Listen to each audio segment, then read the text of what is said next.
Hello everyone. Today we talk about how to fix the app of RetailMeNot.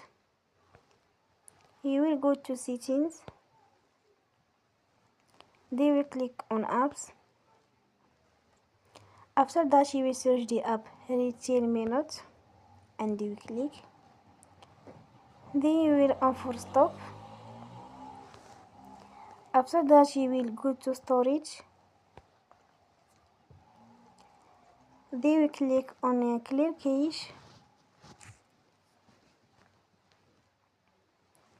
In the end,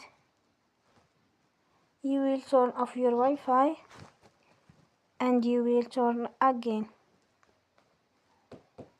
Don't forget to support us by like and subscribe. See you next time and thank you for watching.